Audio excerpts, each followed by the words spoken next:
The message hit the Admiralty war room like a shell burst. February 7, 1942. Another night. Another convoy, SC-67, torn apart. 8 merchant ships gone before dawn. As officers pinned fresh markers to the giant Atlantic map, word of 3 more sinkings came in. 11 ships, 11 crews, thousands of tons of food, fuel, and ammunition now settling onto the black floor of the ocean. And that was one convoy.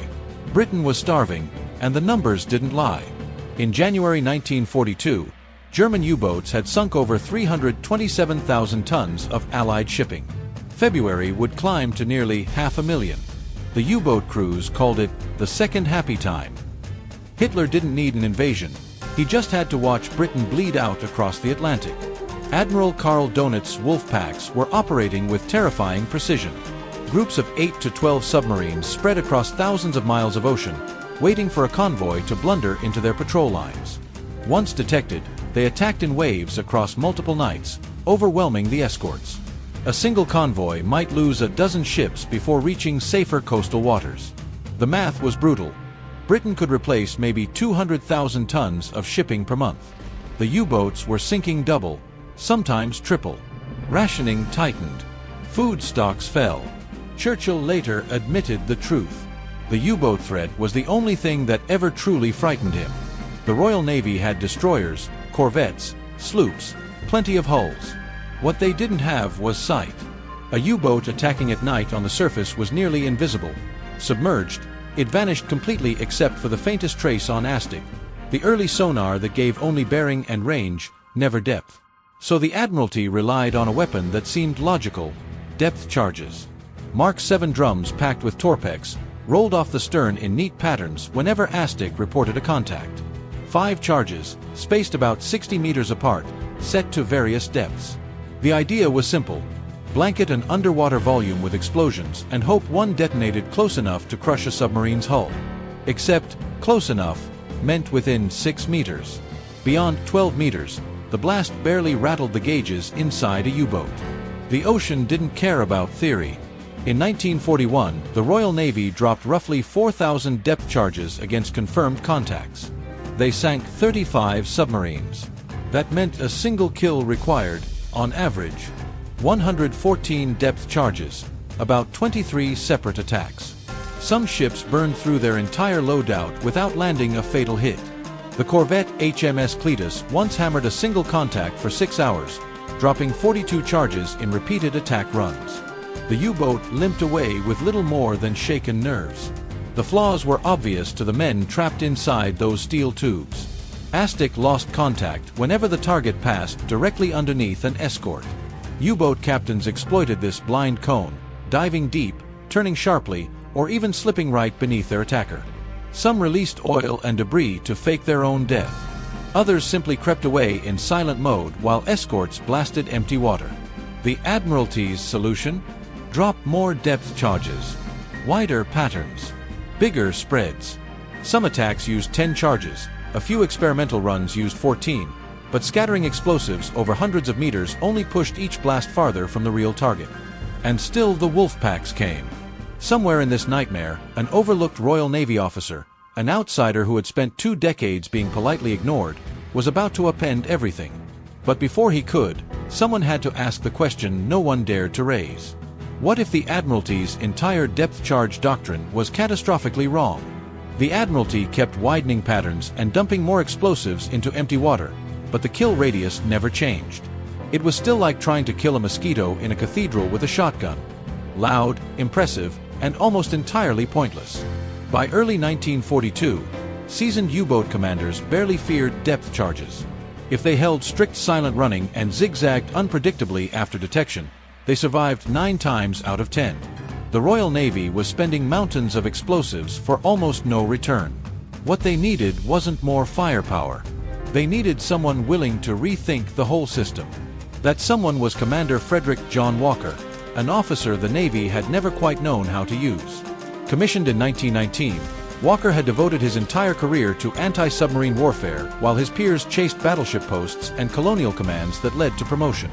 By 1939, He had 20 years of ASW expertise and almost nothing to show for it. At 47, he still wore the rank men a decade younger typically earned. To the Navy, Walker was one of the passed over. Not because he lacked talent. His reports praised his tactical mind and ship handling, but because he never stopped challenging the Admiralty's orthodoxy. He questioned depth charge doctrine during meetings. He wrote unsolicited memoranda.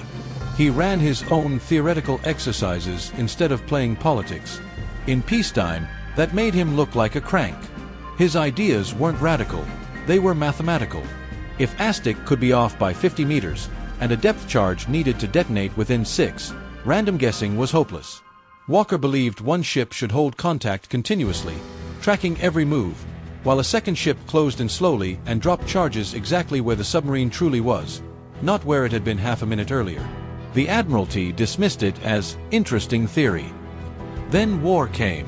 When Britain suddenly needed every ASW officer available, Walker received command, not of a modern destroyer, but of an aging, leaky sloop, HMS Stork.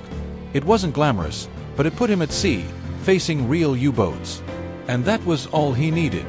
On December 18, 1941, Stork detected a U-boat attacking convoy HG-76. Walker ordered the corvette HMS Bluebell to hold contact while Stork crept in and delivered a perfectly timed 5-charge pattern.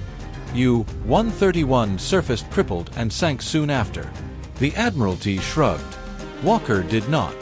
He doubled down, drills at all hours, timing runs to the second, filling notebooks with calculations. Officers joked he'd lost sleep and sanity both, but Walker didn't care. He had proof that precision beat luck. Then came March 1942. The Admiralty formed new support groups, escorts free from convoy duty, able to hunt aggressively.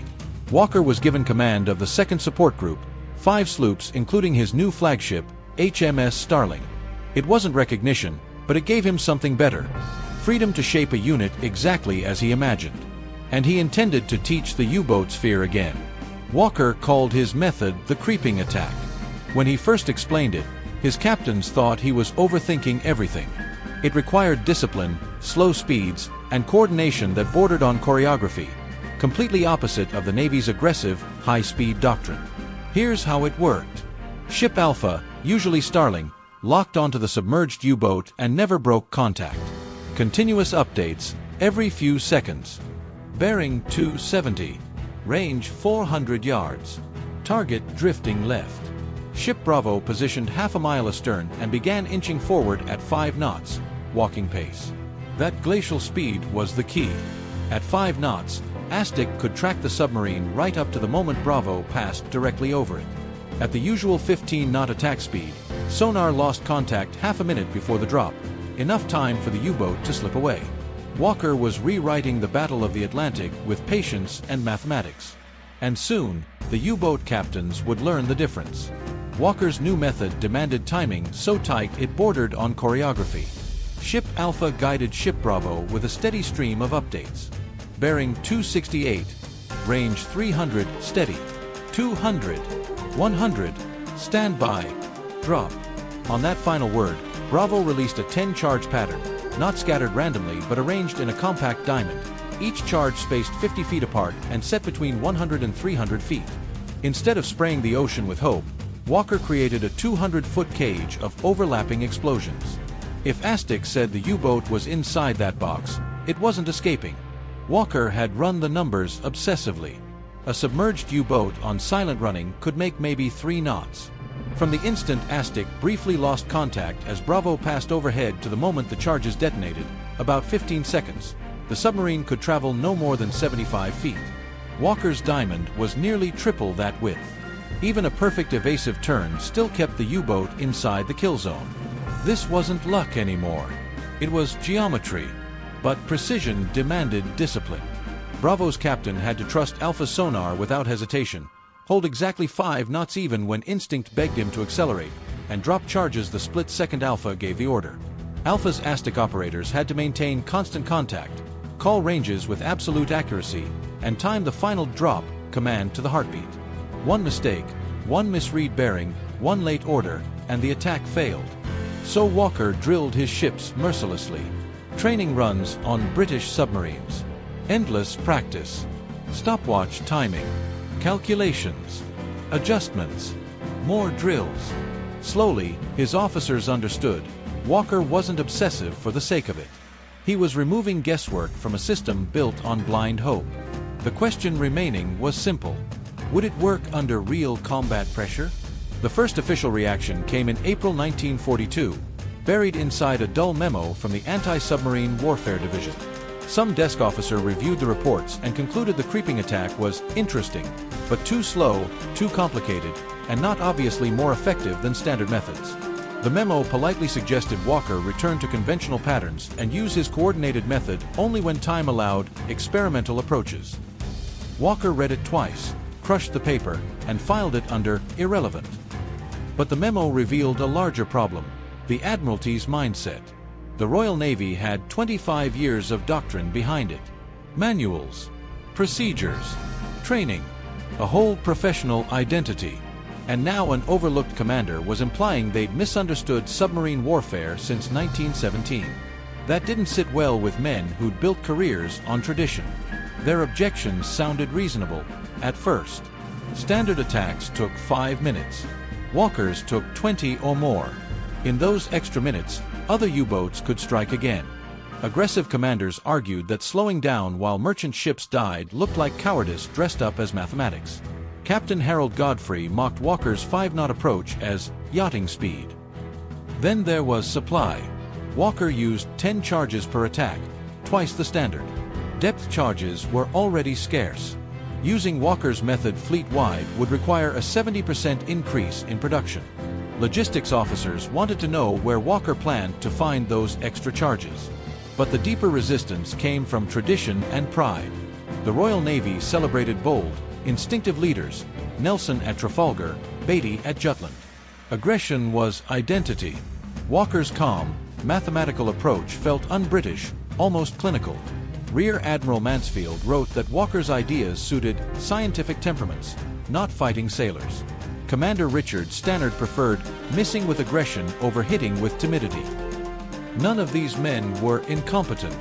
They simply couldn't accept that an outsider's formulas might outperform their decades of experience. But Walker knew something they didn't. In just 6 weeks, his second support group had sunk 3 U-boats using creeping attacks and crippled 2 more, forcing months of repairs. The old method had taken 6 months to achieve the same results. The Admiralty could argue. The U-boats could not. They were learning the truth firsthand. And soon, in the treacherous waters of the Bay of Biscay, they would learn it again. The change in U-boat behavior became even clearer in the weeks that followed. Allied aircraft were forcing more submarines to travel submerged, and every transit past the French bases meant crossing waters where RAF patrols now swept day and night. On June 1st, Walker's second support group was ordered to join the hunt southwest of Land's End, an assignment that would prove everything he'd argued for years. The first success came on June 6th. HMS Starling picked up a slow, steady underwater contact at about 1,300 yards. Walker kept Starling on the echo while HMS Wren moved in for a creeping attack. The German commander tried sharp turns and depth changes, but Starling tracked each move and relayed precise corrections. Wren's 10-charge pattern landed perfectly. U-202 burst to the surface within a minute, her pressure hull split and flooding fast. Her crew abandoned ship shortly after. 3 days later, they found U-119. This captain was seasoned, 14 patrols, and went deep immediately, gambling the escorts would set their charges too shallow. But Walker had already modified part of his charge supply for deeper settings. HMS Kite carried out the attack while Starling guided her in. The charges detonated close to 290 feet, crushing the boat. Oil and wreckage surfaced half an hour later. Then on June 24th came another U-119, confusingly numbered but a different vessel. She detected Starling's Aztec and dumped oil in an attempt to fake destruction while turning hard away. Walker ignored the decoy. Starling held contact and vectored Wild Goose into the real position. The charges hit exactly where the submarine had gone. The boat shot up bow first, hung for a moment, then slid back under. No survivors. By now, the Admiralty could no longer overlook what Walker's group was doing. Other escort groups typically managed a single kill every few months. Walkers had 3 in as many weeks, and with remarkable efficiency. They were using fewer depth charges and achieving more confirmed results. July added 2 more kills, U-447 on the 18th, caught on the surface at night and destroyed after a short hunt, and U-662 on the 30th, which tried every known evasive move for 3 hours but couldn't shake continuous ASTIC tracking. By the end of August, Walker's group had sunk 6 submarines in 90 days, 5 times the rate of other groups operating in the same waters. The pattern behind the numbers was even more important. Every one of those kills used the creeping method. The Admiralty's Operational Research Section reviewed data from 38 escort groups working between January and August. Conventional attacks achieved a kill rate of just over 4%, roughly 1 success in 24 attempts. Groups using Walker's coordinated method reached 9.4%, more than double. And the depth charge expenditure told the same story. Around 52 charges per kill for Walker's method versus 87 with traditional attacks. Although each creeping attack took longer, the overall engagements were shorter because the first or second run usually finished the job. Conventional tactics often meant 6 to 8 attack runs over hours as escorts repeatedly lost contact. Then came the most surprising finding. U-boat captains were beginning to retreat when they recognized Walker's ships, especially Starling. Radio intercepts suggested they were warned about a new, more accurate attack style, and they were choosing not to fight it. Convoys protected by groups using Walker's methods were losing far fewer merchant ships, 0.7 per crossing, compared with 2.4 under traditional escort groups. Survivors described creeping attacks as something entirely different from ordinary depth charging.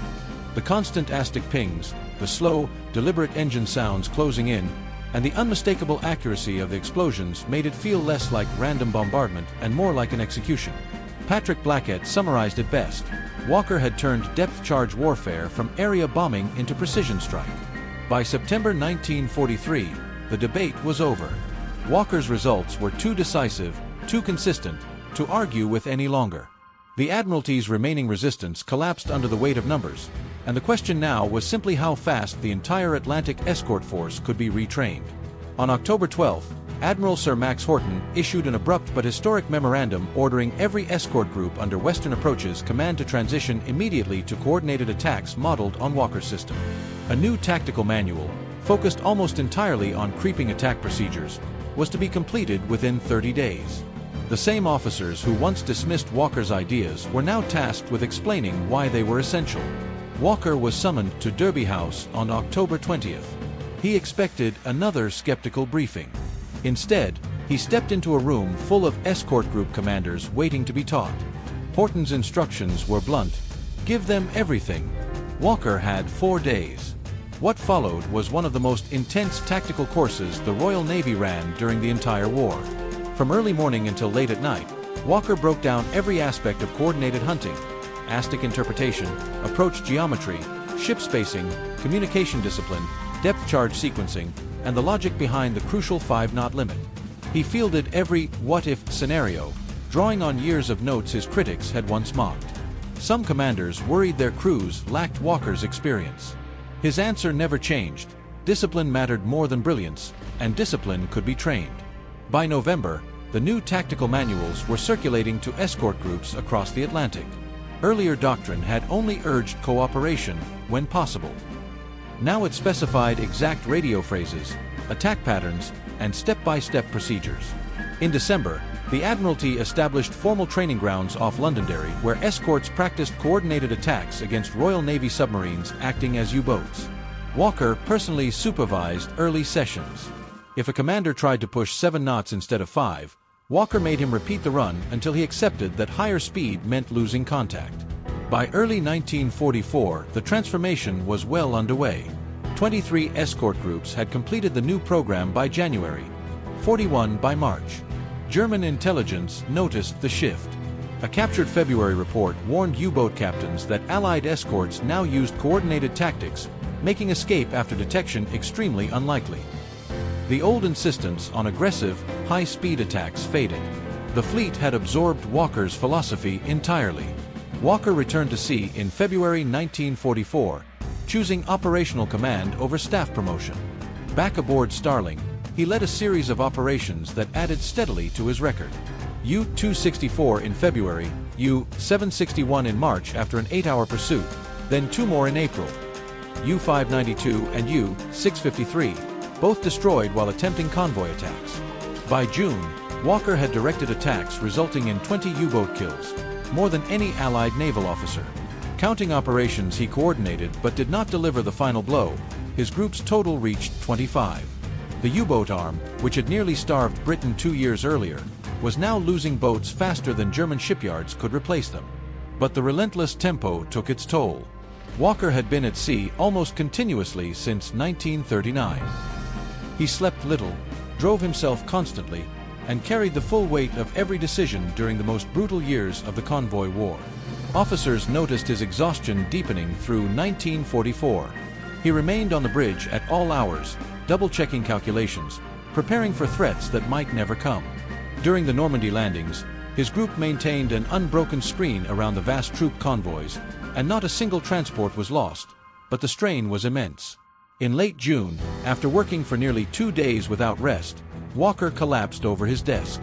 He refused medical leave. On July 9, 1944, he collapsed again on Starling's Bridge. This time he could not recover. At Liverpool's Royal Naval Hospital, doctors diagnosed a stroke caused by extreme exhaustion. Frederick John Walker died the same day, aged 48. His official cause of death was cerebral thrombosis. Those who served with him knew it was the war that consumed him. Yet his legacy was already reshaping the Atlantic. By mid-1944, U-boat losses had reached catastrophic levels. The coordinated methods the Admiralty once dismissed were now standard across British, American, and Canadian escort forces. Walker's meticulous, mathematics-driven approach had accomplished what courage and aggressive instincts alone had never achieved. It broke the U-boat threat at its core. One officer the Navy had nearly overlooked ended up redefining anti-submarine warfare. Sometimes a single mind, unyielding, precise, obsessive, changes everything.